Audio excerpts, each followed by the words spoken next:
So Leo from Subbie.ai, what problem does your software solve? Okay, well, we basically help SaaS companies, and we're primarily doing data analytics for them. So we're extracting information from their payments and from their account systems and producing their SaaS metrics and revenue recognition and cost recognition side. How is that different to just going into the dashboard and looking at reports yourself if you're a user?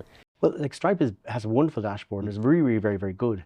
But the problem is what happens to most companies is they all start off with Stripe because Stripe is probably the best one to start with.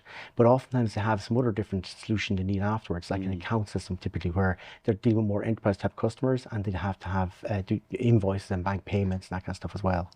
So the problem comes then is that for them to figure their SaaS metrics from at the end of the month, they're normally extracting information from Stripe and from the other different systems that they have, and they're manipulating all this data in Excel typically. And right now, 54% of companies take 6 days or more to do this. So it can be very, very problematic, particularly at larger scales. Smaller companies, obviously, is less of an issue. If you've got 100 customers, it's not a big issue. But if you've got a couple of thousand customers, it starts becoming a problem at that point. Yeah. So when you were building this, what was the hardest technical challenge that you came across? Well, obviously the integrations are the key part, really. And certainly hookup to Stripe has been worked out very well for us.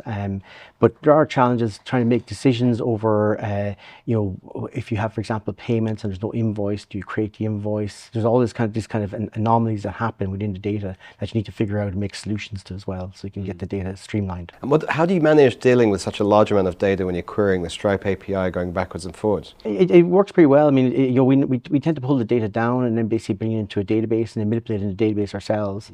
So it does work pretty well for us that way. And how do you use Stripe from the other side, not just pulling the data, but charging your customers? Yeah, well, absolutely. We use Stripe for our own checkout, and it works very, very well. It's a very straightforward, very, very simple to get set up, and there's lots of options.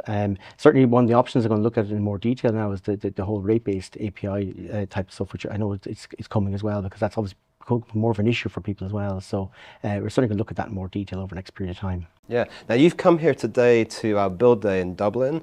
You came here with some problems and some questions. What have you managed to get solved today? I'm really looking to find out more about best practice, really. What's the best way to do it, having a look at our code, getting some help from the experts to say, okay, this is a good way to do it, or maybe there's improvements you can make to the code to make it faster or less, take less time to do it. So yeah, that's certainly what I'm looking for today. Great. So anyone listening to this can look at your product at Subbie.ai? Yeah, Subbie.ai, Subbie.ai.